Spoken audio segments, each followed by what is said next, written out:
ಯಾರು? ಏನು ಪ್ರಾಬ್ಲಮ್ ಆಗಲ್ಲ ಅಂತ ಅಂದ್ರೆ ಹ್ಞೂ ರೀ, ಮೇನ್. ಅಂದ್ರೆ ಇವ್ರಿಗೆ ಪ್ರಾಬ್ಲಮ್ ಆಗಲ್ಲ, ಸಾವಿರಾರು ಜನಕ್ ಪ್ರಾಬ್ಲಮ್ ಆಗುತ್ತಲ್ಲ. ಇದು ಆಯಿಲ್ ಕಂಪ್ನಿ ಏನ್ ಮಾಡ್ತಾ ಇದಾರೆ ಆಕ್ಚುಲಿ ಎಲ್ಲ. ಇದು ಫುಡ್ ತಿರ್ಗಾ ರಿಪೀಟ್ ಫುಡ್ ಆಗಿ ಕನ್ವರ್ಟ್ ಆಗಲ್ಲ ಇದು ಅಲ್ಲ ಆಯಿಲ್ ಇಲ್ಲ ಆಗಿ. ಇಲ್ಲ ಗೊತ್ತು. ಇದು diesel oil, engine oil, soap ಆತರ ಆಗುತ್ತೆ ಇಲ್ಲ ಇಲ್ಲ ಗೊತ್ತು, ನೀವ್ ಅಂತ ಹೇಳ್ತಾ ಹೇಳಿದ್ದಾರೆ. ಇರೋದು ಅದ್ ಹೇಳೋದ್ ಇವ್ರು ಹಿಂಗೇನೆ. ಬಟ್ ಏನಾಗುತ್ತಂದ್ರೆ ಇಲ್ಲಿಂದ ಆಯಿಲ್ ಎಲ್ಲಾ ಕಡೆ ಕಲೆಕ್ಟ್ ಮಾಡ್ಬಿಟ್ಟು ಚೆನ್ನೈಗ್ ಕಳಿಸ್ತಾರೆ ಇವ್ರು. ಅರ್ಥ ಆಯ್ತಾ? ಚೆನ್ನೈಗ್ ಕಳಿಸ್ಬಿಟ್ಟು ಈ ಆಯಿಲ್ ನ, ಇದೇ ಆಯಿಲ್ ಮತ್ತೆ ಅಲ್ಲಿ ರಿಫೈನ್ ಮಾಡ್ಬಿಟ್ಟು, ಆ ಯೂಟ್ಯೂಬ್ ಅಲ್ಲೆಲ್ಲ ಹಾಕಿದೀನಿ ನೋಡಿ ನಾನು, ಎಲ್ಲ ವಿಡಿಯೋ ಇದೆ, ಎವಿಡೆನ್ಸ್ ಇದೆ, ಪ್ರೂಫ್ ಇದೆ. ಅದೆಲ್ಲ ಇದ್ಮೇಲೆ ಇವರು ದ್ರೋಹಿಗಳೇ ಅಲ್ವಾ? ಕರ್ನಾಟಕದ್ದು ಎಣ್ಣೆ, ಅದು ಬೇಯಿಸಿರೋ ಎಣ್ಣೆ KFC ಅಲ್ಲಿ ಅದನ್ನ ತಗೊಂಡು ಮತ್ತೆ ಜನಗಳಿಗೆ ಇದನ್ನೇ ತಿನ್ನಿಸ್ತಾ ಇದ್ದಾರೆ ಅಂತ ಹೇಳಿದ್ರೆ ಯಾವ ಇಲ್ಲ ಆಕ್ಚುಲಿ ಮಟ್ಟಕ್ಕೆ? ಇವರು ಡೀಸೆಲ್ ಆಗಿ ಕನ್ವರ್ಟ್ ಮಾಡ್ತಾ ಇದೀವಿ, ಬಯೋಡೀಸೆಲ್ ಆಗಿ ಇಲ್ಲ ಅಂತ ಇಲ್ಲ ಇಲ್ಲ, ಹೇಳಿದ್ರು. ಬಯೋಡೀಸೆಲ್ ಕನ್ವರ್ಟ್ ಮಾಡಕ್ಕೆ ಅವನು ಕೀರ್ತಿ ವಿಷ್ಣು ಮತ್ತೆ ಸುಶೀಲ್ ವಿಷ್ಣು ಅವ್ರ ಅಪ್ಪ ಏನು ಥಾಮಸ್ ಅಲ್ವಾ ಅಡಿಸನ್, ಅವನು ಅಂತ ಕನ್ವರ್ಟ್ ಮಾಡಕ್ಕೆ. ಹೇಳ್ತಾರೆ. ಅಲ್ಲ ಹೇಳ್ತಾ ಅದು ಇದಾರೆ ಅವರು. ಹಾ ಜಾಸ್ತಿ ನಮ್ಗೆ ಜಾಸ್ತಿ ನಮ್ಮ ಹೆಲ್ತ್ ಪ್ರಾಬ್ಲಮ್ ಆಗಲ್ಲ ಆತರ ಮಾಡಿದ್ರೆ ಅಂತ. ಹಾ ಹಾ ಹೇಳೋದದು ಹೆಲ್ತ್ ಪ್ರಾಬ್ಲಮ್ ಆಗಲ್ಲ. ಇದು FSI ಲೈಸೆನ್ಸ್ ಅವ್ರು ಏನ್ ಮಾಡ್ತಾ ಇದ್ದಾರೆ ಇದಕ್ಕೆಲ್ಲ? ಆ ಆಫೀಸರ್ ಗಳಿಗೆಲ್ಲ ಕಂಪ್ಲೇಂಟ್ ಕೊಟ್ಟಿದ್ವಲ್ಲ, ಅವ್ರು ಏನ್ ಮಾಡ್ತಾ ಇದ್ದಾರೆ? ಇನ್ನು ಕಂಪ್ಲೇಂಟ್ ಎಲ್ಲಾ ಕಡೆ ಕೊಟ್ಟಿದೀವಲ್ಲ, ರಾಜ್ಯ ಸರ್ಕಾರ ಏನ್ ಮಾಡ್ತಾ ಇದೆ? ಇಂಥ ಮುಠಾಳ್ರಿಗೆ ಜಾಗ ಕೊಟ್ಕೊಂಡು ರಾಜ್ಯ ಸರ್ಕಾರದ ಅಧಿಕಾರಿಗಳು ಇಂಥ ಬೋಳಿ ಮಕ್ಕಳಿಗೆ ಸಾಥ್ ಕೊಡ್ತಾ ಇದ್ರೆ ಫಸ್ಟ್ ಅಂತವ್ರಿಗೆ ಸಸ್ಪೆಂಡ್ ಮಾಡಿ ಹಾಕ್ಬೇಕಲ್ವಾ? ಯಾರು ಕೊಟ್ಟಿದ್ ಇವ್ರಿಗೆ ಫೀಸಾ ಲೈಸೆನ್ಸ್? ಇದನ್ನ ತಗೊಂಡೋಗಿ ಬೇರೆ ಕಡೆ ಇಲ್ಲಿಂದ ಕನೆಕ್ಟ್ ಆಗಿ ಇಲ್ಲಿ ರಿಫೈನ್ ಮಾಡ್ಬಿಟ್ಟು ಇಲ್ಲಿಂದಾನೇ ಅರ್ಧ ಕ್ಲೀನ್ ಮಾಡ್ಬಿಡ್ತಾರ ಅವ್ರು ಆಯಿಲ್ ನ. ಯಾವ್ದು ರಿಫೈಂಡ್ ಆಯಿಲ್ ಕನ್ವರ್ಟ್ ಮಾಡ್ಕೊಂಡು, ರಿಫೈಂಡ್ ಆಯಿಲ್ ಹುರಿದಿರೋ ರಿಫೈಂಡ್ ಆಯಿಲ್ ನ ಇದ್ ಮಾಡ್ಕೊಂಡು ಇಲ್ಲೇ ನಿಮ್ ಟ್ಯಾಂಕರ್ ಗಳು ಇದಾವಲ್ಲ, ಎಲ್ಲ ತೋರಿಸಿದಿನಲ್ಲ ವಿಡಿಯೋನಲ್ಲೇ ನಾನು.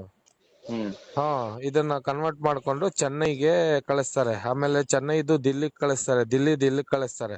ಆಮೇಲೆ ಯಾವುದೇ ರೀತಿಯ ಇವ್ರ ಹತ್ರ TPಗಳು ಅದು ಇದು ಇರಲ್ಲ. ಇವ್ರು ಓಡಾಡೋ ಗಾಡಿಗಳ ಹತ್ರ ಯಾವುದೇ ರೀತಿಯ ಪರ್ಮಿಷನ್ ಇರಲ್ಲ. ಹೆಂಗ್ ಕಲೆಕ್ಟ್ ಮಾಡ್ತಾರೆ ಇವ್ರು? ಈಗ ಒಂದು ಕರ್ನಾಟಕದ ಗಾಡಿ ಹೋಗ್ಬಿಟ್ಟು ಟಾಟಾ ಎಸಿನೋ ಯಾವ್ದೋ ಒಂದು ಕಲೆಕ್ಟ್ ಮಾಡ್ತಾ ಇದೆ ಅಂದ್ರೆ ಇಲ್ಲಿಗಲ್ ಇವ್ರು ಸ್ಮಗ್ಲಿಂಗ್ ಮಾಡೋರ್ಗೆ ಸಾಥ್ ಕೊಡೋ ಗಾಡಿಗಳಲ್ವಾ ಅವರು? ಅಂತ ಗಾಡಿಗಳನ್ನ ಯಾಕೆ RTO ಅವರೆಲ್ಲ ಸೀಸ್ ಮಾಡಿ ಹಾಕ್ಬಾರ್ದು? ಅಂತ ಗಾಡಿಗಳನ್ನ ಹಿಡಿದು ಯಾಕೆ ಅಂತ ಡ್ರೈವರ್ಗಳನ್ನ ಅರೆಸ್ಟ್ ಮಾಡಿ ಒಳಗಡೆ ಇಡಬಾರ್ದು? ಯಾಕಂದ್ರೆ ಎಲ್ಲ ಗೊತ್ತಿದ್ದು ಈ ತರ ಸಾಥ್ ಕೊಡ್ತಾ ಇದಾರಂದ್ರೆ ಅಂತವ್ರಿಗೆ ನಾವೊಂದು ಹೋರಾಟ ಮಾಡ್ತಾ ಇದೀವಿ ಇವ್ರ ವಿರುದ್ಧವಾಗಿ. ಯಾಕಂದ್ರೆ ಇವ್ರ ಜೊತೆ ನಮ್ದು ವೈಯಕ್ತಿಕ ಏನಿಲ್ವಲ್ಲಪ್ಪ. ನಾವೇನ್ ಟೋಕನ್ ಗಿರಾಕಿ ಅಲ್ವಲ್ಲ ಅವ್ರ ಹತ್ರ ಇಷ್ಟು ಕೊಡಿ ಅಷ್ಟ್ ಕೊಡಿ ಅಂತ ಕೇಳಕ್ಕೆ. ಇದು ಸಾವಿರಾರು ಜನಗಳಿಗೆ ಜೀವಕ್ಕೆ ಸಂಬಂಧಪಟ್ಟಂತ ಕತೆ ಇದು.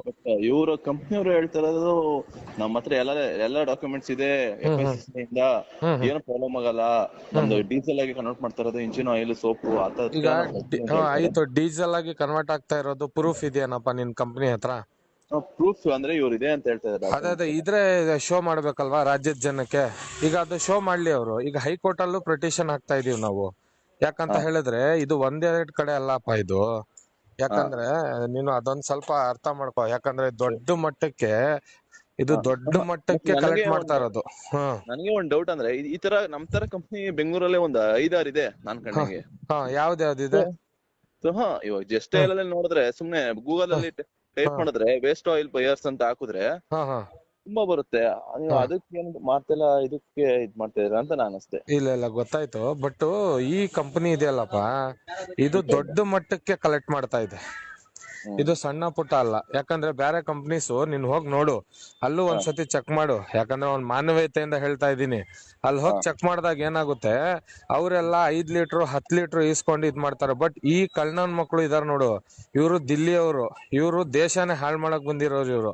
ಇವ್ರು ಕರ್ನಾಟಕದಲ್ಲಿ 10 ಲಕ್ಷ ಲೀಟರ್ನ ಕಲೆಕ್ಟ್ ಮಾಡ್ತಾರೆ ಇವ್ರು. ಇಡೀ ಕರ್ನಾಟಕದಲ್ಲಿ ಒಂದ್ ಕಡೆ 2 ಕಡೆ ಅಲ್ಲ. ತಮಿಳ್ನಾಡಲ್ಲಿ ಕಲೆಕ್ಟ್ ಮಾಡ್ತಾರೆ, ಚೆನ್ನೈಲಿ ಕಲೆಕ್ಟ್ ಮಾಡ್ತಾರೆ, ಮುಂಬೈಲಿ ಕಲೆಕ್ಟ್ ಮಾಡ್ತಾರೆ, ಹೈದರಾಬಾದ್ ಅಲ್ಲಿ ಕಲೆಕ್ಟ್ ಮಾಡ್ತಾರೆ, ದಿಲ್ಲಿಲಿ ಕಲೆಕ್ಟ್ ಮಾಡ್ತಾರೆ.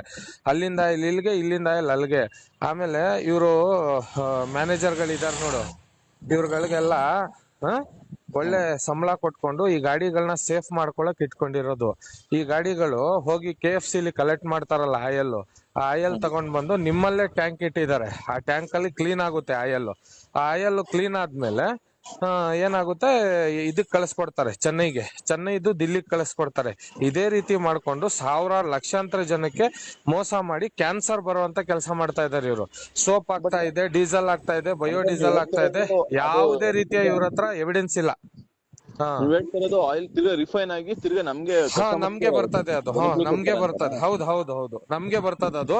ಹೆಂಗ್ ಬರ್ತದೆ ಅಂತ ಹೇಳ್ಬಿಟ್ಟು ಪ್ರೂಫ್ ಇದೆ ನಮ್ಮ ಹತ್ರ, ಸರಿನಾ? ಈಗ ಅವ್ರ ಕಂಪನಿ ಅವ್ರ ಹತ್ರ ಬಯೋಡೀಸೆಲ್ ಆಗ್ತಾ ಇದೆ ಅಂತ ಹೇಳಿದ್ರೆ ಬಯೋಡೀಸೆಲ್ ಆಗೋದು ಪ್ರೂಫ್ ಬೇಕಲ್ಲ ಅವ್ರ ಹತ್ರ. ಬಯೋಡೀಸೆಲ್ ಮಾಡಕ್ಕೆ ಪ್ರೂಫ್ ಇದೆ ಅಂತ ಹೇಳಿದ್ರೆ ಅದೇ ಪ್ರೂಫ್ ಬೇಕಲ್ಲ, ಅದು ಪ್ರೂಫ್ ಇದೆ ಅಲ್ಲ. ಅವನು ಇದ್ರಲ್ಲಿ ವೆಬ್ಸೈಟ್ ಅಲ್ಲಿ ಇದ್ರಲ್ಲಿ ಹಾಕ್ಬಿಟ್ರಲ್ಲ, ಅವನು ಅಲ್ಲಿ ಬೇಕಲ್ಲ ಪ್ರೂಫ್, ತೋರಿಸ್ಬೇಕಲ್ಲ ಎವಿಡೆನ್ಸ್. ಅಧಿಕಾರಿಗಳು ಬಂದು ಚೆಕ್ ಮಾಡ್ಬೇಕಲ್ಲ. ಯಾಕೆ ಇವ್ರಿಗೆ ಕಾರ್ಮಿಕರ ಇಲಾಖೆಗೆ ಎಲ್ಲಾ ಕಡೆ ಹಾಕಿದೀವಲ್ಲ, ಫುಡ್ ಇಲಾಖೆಗೂ ಎಲ್ಲ ಹಾಕಿದೀವಲ್ಲ, ಈ ರಾಜ್ಯ ಸರ್ಕಾರಕ್ಕೆ ಹಾಕಿದೀವಲ್ಲ, DCM ಹಾಕಿದೀವಿ, CM ಹಾಕಿದೀವಿ, ಹೋಮ್ ಮಿನಿಸ್ಟರ್ಗೆ ಹಾಕಿದೀವಿ, ಇವ್ರಿಗೆ ಸಂಬಂಧಪಟ್ಟ ಇಲಾಖೆಗಳಿಗೆ ಎಲ್ಲರಿಗೂ ಅಪ್ಲಿಕೇಶನ್ ಪೆಟಿಷನ್ ಹಾಕಿದೀವಲ್ಲ. ಯಾಕೆ ಇವ್ರು ಆಕ್ಷನ್ ತಗೋತಾ ಇಲ್ಲ? ಎಲ್ಲಾರ್ಗು ತಿಂಗಳಿಗೆ 50,000 ರೂಪಾಯಿ, ಒಂದು 9 ಡಿಪಾರ್ಟ್ಮೆಂಟ್ ಗಳಿಗೆ 50,000 ರೂಪಾಯಿ ಲಂಚ ಹೋಗ್ತದಂತಲ್ಲ ಈ ಕಂಪನಿಯಿಂದ. ಈ ಲಂಚ ಹೋಗ್ತಾ ಇರೋದ್ರಿಂದ ಈ ಅಧಿಕಾರಿಗಳು ಯಾರು ಕೂಡ ಬಾಯಿ ಬಿಡ್ತಾ ಇಲ್ಲ. ಈ ಅಧಿಕಾರಿಗಳಿಗೆ ಟೋಕನ್ ಸಿಗ್ತಾ ಇರೋದ್ರಿಂದ ಇವರು The person you are speaking with has put your call on hold. Please stay on the line. आप जिस व्यक्ति ಏನರ್ಷಿತ್ The person you are speaking with ಕೇಳಿಸ್ತಾ ಇದ್ಯಾ? ಹೇಳಿ ಹೇಳಿ. ಇದು ಏನಾಗಿದೆ ಅಂದ್ರೆ 9 ಡಿಪಾರ್ಟ್ಮೆಂಟ್ ಗಳಿಗೆ ಟೋಕನ್ ಹೋಗ್ತಾ ಇದೆ ಇವ್ರದ್ದು. ಈ 9 ಡಿಪಾರ್ಟ್ಮೆಂಟ್ ಗಳು ಈಗ ನಾವೆಲ್ಲಾ ಕಡೆನೂ ಅಪ್ಲಿಕೇಶನ್ ಹಾಕಿದೀವಿ, ಅಪ್ಲಿಕೇಶನ್ ಪಬ್ಲಿಕ್ ಮಾಡಿದೀವಿ, ನಮ್ ಪೊಲಿಟಿಕಲ್ ಪಾರ್ಟಿಯಿಂದ ಎಲ್ಲಾ ಕಡೆನೂ ಹಾಕಿದೀವಿ, ನೋಟಿಸ್ ಹಾಕಿದೀವಿ. ಎಲ್ಲ ಹಾಕಿದಕ್ಕೆ ಯಾಕೆ ಇವ್ರು ಉತ್ತರ ಕೊಡಲ್ಲ ಹೇಳು? ಎಲ್ಲ ಅಧಿಕಾರಿಗಳು ಇಲ್ಲಿ ದುಡ್ಡು ತಿನ್ಕೊಂಡು ತಿಂಗಳಿಗೆ 55,000 ರೂಪಾಯಿ ಹೋಗುತ್ತಂತೆ ಒಂದೊಂದು ಅಧಿಕಾರಿಗಳಿಗೆ. ಈಗ ಅಲ್ಲಿ ಪಂಚಾಯತಿ ಮೆಂಬರ್ ಇದಾನಲ್ಲ, ಪಂಚಾಯತಿ ಮೆಂಬರ್ಗೂ ಕೂಡ ದುಡ್ಡು ಹೋಗುತ್ತಂತೆ ಇದರಿಂದ. ಅವರೆಲ್ಲರೂ ಕೂಡ ಬುಕ್ ಆಗಿರೋದ್ರಿಂದ ಲೈಸೆನ್ಸ್ ಕೊಟ್ಟಿರೋದು. ಪಂಚಾಯತಿ ಲೈಸೆನ್ಸ್ ಯಾರು ಕೊಟ್ರು ಇವ್ರಿಗೆ ಅಲ್ಲಿ ನಡ್ಸಕ್ಕೆ ಫ್ಯಾಕ್ಟ್ರಿ? ಏನ್ ಜಾಗ? ಈಗ ಓನರ್ ಇದಕ್ಕೆ ಏನ್ ಪಾರ್ಟ್ನರ್ ಇದ್ದಾನೆ? ಇಲ್ಲ ಅದು ಅಂತ ಗ್ರಾಮ ಪಂಚಾಯತ್ ಪರ್ಮಿಷನ್ ಕೊಟ್ಟಿರೋ ಲೈಸೆನ್ಸ್ ಇದೆ. ಹೌದು ಹೌದು ಕಣಪ್ಪ, ದುಡ್ಡು ಕೊಟ್ರೆ ನಿನ್ಗೂ ಕೊಡ್ತಾರಲ್ಲ ಅವರು. ಈಗ ನೀನ್ ಒಳ್ಳೇದ್ ಮಾಡ್ತಾ ಇದೀಯ, ಕೆಟ್ಟದ್ ಮಾಡ್ತಾ ಇದೀಯಲ್ಲ, ಅಲ್ಲಿ ಬೆಲೆ ಇಲ್ಲ. ಅಲ್ಲಿ ನಿನ್ಗೆ ಏನ್ ಮಾಡ್ತಾರೆ, ನೀನು ದುಡ್ಡು ಕೊಟ್ರೆ ಅಲ್ಲಿ ಅವ್ರು ಕೊಟ್ಟಿದಾರ ಅಂತ ಹೇಳಿದ್ರೆ ಅವ್ರೆಲ್ರೂ ಕೂಡ ಭಾಗಿಯಾಗಿದ್ದಾರೆ ಅಲ್ಲಿ.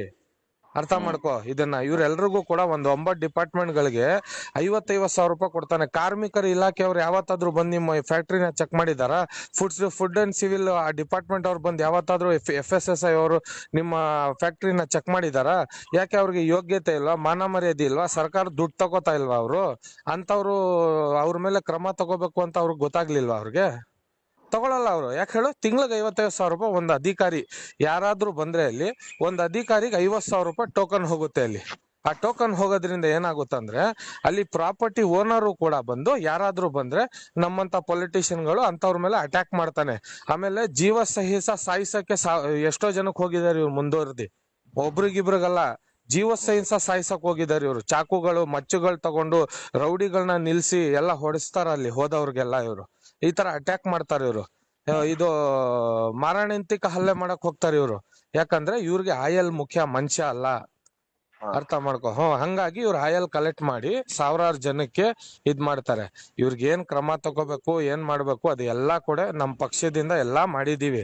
ಇನ್ ಮುಂದಕ್ಕೂ ಇವ್ರಿಗೆ ಇವತ್ತಲ್ಲ, 5 ವರ್ಷ ಆಗ್ಲಿ, ಇವ್ರ ಹಿಂದೆ ಈಗ ಒಂದ್ಸತಿ ನಾನ್ ಕೈ ಹಾಕದ್ಮೇಲೆ ಇವ್ರಿಗೆ ಮಣ್ಣ್ ಮಾಡಿ ಹಾಕಿಲ್ಲ ಅಂತ ಹೇಳಿದ್ರೆ ನನ್ನ ಹೆಸರು CM ಶಾಬಾಸ್ ಖಾನ್ ಅಲ್ಲ. ಅರ್ಥ ಮಾಡ್ಕೊ. ಯಾಕಂದ್ರೆ ನಾನ್ ಯಾರ ಹಿಂದೆನೂ ಬೀಳಲ್ಲ, ನಾನು ಯಾರ ಸವಾಸಕ್ಕೂ ಹೋಗಲ್ಲ. ನಾನು ಹೋಗಿದ್ದೀನಿ ಅಂತ ಹೇಳಿದ್ರೆ ಈ ರಾಜ್ಯದ ಜನಗಳಿಗೆ ಈ ತರ ಮೋಸ ಆಗಿದೆ ಅಂತ ಮಾತ್ರ ಹೋಗಿದ್ದೀನಿ. ಇದನ್ನ ಈ ನನ್ ಮಕ್ಳಿಗೆ ಯಾವುದೇ ರೀತಿಯ ಬಿಡಲ್ಲ. ಇವ್ರಿಗೆ ಆತರ ಇವ್ರ ಮೇಲೆ ಕ್ರಮ ತಗೊಳ್ಳೇಬೇಕು. ಯಾರ್ಯಾರ ಅಧಿಕಾರಿಗಳು ಲಂಚ ತಗೊಂಡು ಇವ್ರ ಹತ್ರ ಕ್ರಮ ತಗೋತಾ ಇಲ್ಲ ನೋಡು, ಅಂತವ್ರಿಗೆಲ್ಲ ಸಸ್ಪೆಂಡ್ ಮಾಡಿಸ್ತೀವಿ ಹೇಳ್ಬಿಟ್ಟು. ಯಾಕಂದ್ರೆ ಅವನು ಹೇಮಂತ್ ಇದಾನಲ್ಲ, ಅವನೇ ತಗೊಂಡ್ ಹೋಗಿ ಎಲ್ಲಾರ್ಗು ಲಂಚ ಕೊಡೋದು, ಅವನೇ ಎಲ್ಲಾರ್ಗು ಬುಕ್ ಮಾಡೋದು, ಅವನೇ ಎಲ್ಲಾರ್ಗು ತಗೊಂಡ್ ಹೋಗಿ ಇದ್ ಮಾಡೋದು. ಆಮೇಲೆ ಅವನು ಬ್ರಿಜೇಶ್ ಇದಾನ ನೋಡು, ಇವನು ಎಲ್ಲ ಸೆಟ್ಟಿಂಗ್ ಮಾಡಿ ಎಲ್ಲಾರ್ಗು ದುಡ್ಡು ಕಳ್ಸಿ ಅವನು ಬ್ರಿಜೇಶ್ ಅಲ್ಲಿಂದ ಹ್ಯಾಂಡಲ್ ಮಾಡ್ತಾನೆ. ಹೇಮಂತ್ಗೆ ಇಲ್ಲಿ ಒಳ್ಳೆ ಸಂಬಳ ಸಿಗ್ತದಲ್ಲ, ಇವನ್ ಹ್ಯಾಂಡಲ್ ಮಾಡ್ತಾನೆ. ಅವರು ಇದ್ ಮಾಡ್ಕೊಂಡಿದ್ದವನು ಅವನು ಏನೋ ಅದು ಒಂದು ಅಂಗಡಿ ಇಟ್ಕೊಂಡು ಈಗ ಒಳ್ಳೆ ಹೆಂಗಿದಾನೆ ನೋಡು. ಯಾಕಂದ್ರೆ ಜನಗಳ ಜೀವ ತಗೊಳ್ಳೋ ದುಡ್ಡು ಬಂದ್ರೆ ಸಾವಿರಾರು ಕೋಟ್ಯಾಂತರ ರೂಪಾಯಿ ಹೆಂಗ್ ಬೆಳಿಬೋದು ಅವ್ರು? ಈ ತರ ಮಾಡ್ಕೊಂಡು ಇವರೆಲ್ಲ ಹಾಳಾಗ್ ಹೋಗಿರೋದು. ಇವ್ರ ಜೊತೆ ಸೇರ್ಕೊಂಡು ನೀನೊಬ್ಬ ಕನ್ನಡಿಗನಾಗಿ ಹಾಳಾಗ್ಬೇಡ. ಯಾಕಂದ್ರೆ ಈ ನನ್ ಮಕ್ಳೆಲ್ಲ ಜೈಲು ಹೋಗೋ ಲಾಯಕ್ಕೆ ಇರೋದು, ಇನ್ಯಾವ್ದು ಇಲ್ಲ. ಇವ್ರ ಮೇಲೆ ಯಾವ್ಯಾವ ರೀತಿ ನಾವು ಹಾಕಿದ್ರು ಅಪ್ಲಿಕೇಶನ್ ಗಳೆಲ್ಲ ನೋಡಿದ್ಯಲ್ಲ ಯೂಟ್ಯೂಬ್ ಅಲ್ಲಿ, ಪಬ್ಲಿಕ್ ಮಾಡಿದೀವಿ ನಾವು. ನಾವೇನು ಇವ್ರ ಹತ್ರ ಟೋಕನ್ ಕೇಳಕ್ ಹೋಗಿಲ್ಲ ನಾವು. ಅರ್ಥ ಮಾಡ್ಕೊ. ಪಬ್ಲಿಕ್ಲಿ ಹಾಕಿದೀವಿ, ಟಿವಿಲಿ ಹೇಳಿದೀವಿ, ಎಲ್ಲಾ ಚಾನೆಲ್ಗಳಿಗೂ ಈಗ ಕೊಡ್ತೀವಿ, ಅದ್ರ ಬಗ್ಗೆ ಪ್ರೆಸ್ ಮೀಟ್ ಮಾಡ್ತೀವಿ, ಎಲ್ಲಾ ಅಧಿಕಾರಿಗಳಿಗೂ ಎಲ್ಲಾ ಮೀಡಿಯಾ ಮುಂದೆ ತಗೊಂಡ್ ಬಂದು ಈ ಅಧಿಕಾರಿಗಳು ಯಾರ್ಯಾರು ಭಾಗಿಯಾಗಿದ್ದಾರೆ ಇವ್ರ ಮೇಲೆ ಯಾರ್ಯಾರು ಕ್ರಮ ತಗೋತಾ ಇಲ್ಲ, ಈ FSSAI ಡಿಪಾರ್ಟ್ಮೆಂಟ್ ಅವರು, ಆಮೇಲೆ ಈ ಕಾರ್ಮಿಕರ ಇಲಾಖೆ ಅವರು, ಆಮೇಲೆ ಇದನ್ನ ಇದು ಬರುತ್ತಲ್ಲ ವೇಸ್ಟ್ ಮ್ಯಾನೇಜ್ಮೆಂಟ್ ಅವರು, ಇನ್ನೊಂದು ಬರುತ್ತೆ, ಅವ್ರಿಗೆಲ್ಲರಿಗೂ ಕೂಡ ಅಪ್ಲಿಕೇಶನ್ ಹಾಕಿದೀವಿ, ಇವರೆಲ್ಲ ಕ್ರಮ ತಗೊಂಡಿಲ್ಲ, ಇವ್ರಿಗೆಲ್ಲರಿಗೂ ಕೂಡ ರಾಜ್ಯದ ಜನಗಳ ಮುಂದೆ ಮಾನ ಮರ್ಯಾದೆ ತೆಗೆದ್ರೇನೆ ಇವ್ರಿಗೆ ಅವಾಗ ಗೊತ್ತಾಗೋದು. ಇಲ್ಲ ಅಂತ ಹೇಳಿದ್ರೆ ಇವ್ರಿಗೆ ಇಷ್ಟಕ್ಕೆ ಬಿಟ್ಬಿಟ್ರೆ ಈ ದೊಡ್ಡ ಮಟ್ಟಕ್ಕೆ ಆಗುತ್ತಿದ್ದು. ಇದು ಇವ್ರು ಏನ್ ಅನ್ಕೊಂಡವ್ರೆ, ಓ ಇಷ್ಟೇ ಆಗೋಯ್ತು, ಇವ್ರ ಎಲ್ಲಾ ಕಡೆ ಪೆಟಿಷನ್ ಹಾಕ್ಬಿಟ್ರು, ಎಲ್ಲಾ ಕಡೆ ಕೊಟ್ಬಿಟ್ರು, ನಾವೆಲ್ಲ ಅಧಿಕಾರಿಗಳಿಗೆ ಬುಕ್ ಮಾಡ್ಕೊಂಡ್ಬಿಟ್ವಿ, ಈಗ ಏನು ಮಾಡ್ಕೊಳಕ್ ಆಗಲ್ಲ ಅಂತ ಅವನು 1 ವರ್ಷದಲ್ಲಿ ಅಲ್ಲಿ ಫ್ಯಾಕ್ಟ್ರಿ ಇದ್ಬಿಟ್ರೆ ನೀನ್ ಹೇಳ್ದಂಗ್ ನಾನ್ ಕೇಳ್ತೀನಿ. ಆ ಫ್ಯಾಕ್ಟ್ರಿ ಅವ್ನು ನಡೆಸ್ತಾ ಇದ್ದಾನಲ್ಲ ಆ ಫ್ಯಾಕ್ಟ್ರಿ ಅವ್ನು ಅಲ್ಲೇ ಇದ್ಬಿಟ್ರೆ, ಇನ್ನು ಇವರು ಈ ಗಾಡಿಗಳು ಅವರೆಲ್ಲ ಹೋಗಿ ಸಾಥ್ ಕೊಡ್ತಾ ಇದಾರಲ್ಲ, ಇರೋ ಗಾಡಿಗಳನ್ನ ಬಡೂರ್ ಡ್ರೈವರ್ಗಳನ್ನ ರೋಡ್ಗೆ ಹಾಕಿ ಬಿರ್ಜೇಶ್ ಹೇಮಂತ್ ಇದ್ ಮಾಡಿದಾರಲ್ಲ, ಇವ್ರು ನೆಮ್ಮದಿಯಾಗಿ ಬದುಕ್ತಾರ ಇವ್ರು? ಎಲ್ಲಾರು ಜೀವನ ಹಾಳು ಮಾಡಿದಾರಲ್ಲ ಇವ್ರೆಲ್ಲಾರು ಸೇರ್ಬಿಟ್ಟು. ಯಾಕಂದ್ರೆ ಆ ಬಡವ್ರಿಗೆ ಹೋಗ್ಬಿಟ್ಟು ಇವ್ರು ಹೇಳ್ತಾ ಇದಾರೆ, ಅವ್ರು ಹೇಳ್ತಾ ಇದಾರೆ ಅಂತ ಹೇಳ್ಬಿಟ್ಟು ತೆಗ್ದ್ರಂತೆ. ನಾನ್ ಹೇಳೋದು, ಯಾವ್ದೇ ಡ್ರೈವರ್ ಇದ್ರು ಕರ್ನಾಟಕದವನು ನಮ್ಮವನೇ, ಬಟ್ ಇವ್ರಿಗೆಲ್ಲರಿಗೂ ಕೂಡ ನಾವು ಆ ಕೈ ಹಾಕದ ಮೇಲೆ ತೆಗಿಯುವಂತ ಅವಕಾಶ ಏನಕ್ಕಿತ್ತು? ಯಾಕಂದ್ರೆ ಇವ್ನು ಮಾಡ್ತಾ ಇರೋದೇ ಕಳ್ತನ. ನಮ್ ಕರ್ನಾಟಕದವ್ರವ್ರು ಅವ್ರಿಗೆ ಹೆಮ್ಮೆ ಪಡ್ಬೇಕು ಅಂತ ಡ್ರೈವರ್ಗಳು ಇಂತ ಮುಠಾಳ್ರಿಗೆ ಬಿಸಾಕ್ಬಿಟ್ಟು ಹೊರಟೋದ್ರು ಅವ್ರು, ಬೇಡ ನನ್ ಮಕ್ಳು ಸವಾಸ ಅಂತ ಹೇಳ್ಬಿಟ್ಟು ಅಲ್ವಾ. ಆ ಡ್ರೈವರ್ಗಳು ಮಕ್ಕದ ಮೇಲೆ ಉಗಿದ್ಬಿಟ್ಟು ಹೋದ್ರು ಹೇಮಂತ್ಗೆ, ಇಂತ ಲೋಫರ್ ಕೆಲಸ ಮಾಡ್ತಾ ಇದೆಯಾ ನೋಡಿ, ಇಲ್ಲಿ ವಿಡಿಯೋ ಅಲ್ಲೆಲ್ಲ ಬಂದಿದೆ, ಈ ಕೆಲ್ಸಾನೇ ಮಾಡಲ್ಲ ಅಂತ. ಈಗ ಯಾರೋ ಮತ್ತೆ ಅವನು ಕಾಂಟ್ರಾಕ್ಟ್ ತಗೊಂಡವನಂತೆ, ಈಗ ಮತ್ತೆ ಅವನ್ನೆಲ್ಲ ನೋಡ್ಕೊಂತಾನಂತೆ, ಯಾರ್ ರೌಡಿಗಳನ್ನ ಕರೆಸ್ತಾನೆ, ಅವ್ನು ಯಾರ್ಯಾರನ್ನ ಇದ್ ಮಾಡ್ತಾನೆ, ಅದೆಲ್ಲ ನೋಡ್ಬಿಟ್ಟು ಮಾಡೋಣ ಇರು ಅಲ್ವಾ. DYSP ಸಾಹೇಬ್ರಿಗೂ ಇನ್ಫಾರ್ಮೇಶನ್ ಕೊಟ್ಟಿದೀವಿ, ಇಲ್ಲಿ ಹೋಮ್ ಮಿನಿಸ್ಟರ್ ಡಿಪಾರ್ಟ್ಮೆಂಟ್ಗೂ ಏನೇನಾಗಿದೆ ಎಲ್ಲ ಇಂಟಿಮೇಶನ್ ಕೊಟ್ಟಿದೀವಿ. ಕೊಟ್ಟಾದ್ಮೇಲೆ ಇವ್ರ ಮೇಲೆ ಈಗ ಕ್ರಮ ತಗೋಬೇಕು. ಕ್ರಮ ಯಾಕೆ ತಗೊಂಡಿಲ್ಲ ಬೇರೆ ಅಧಿಕಾರಿಗಳು? ಯಾಕಂದ್ರೆ ಪೊಲೀಸ್ ಡಿಪಾರ್ಟ್ಮೆಂಟ್ ಎಲ್ಲ ಹೋಗೈತೆ, ಅಲ್ಲೆಲ್ಲ ಇದ್ ಮಾಡಿದೆ, ಅವ್ರ ಮೇಲೆ ಯಾವ ರೀತಿ ಇದ್ ಮಾಡ್ಬೇಕು ಅವ್ರು ಮಾಡಿದ್ದಾರೆ ಅವ್ರ ಕೆಲ್ಸನ.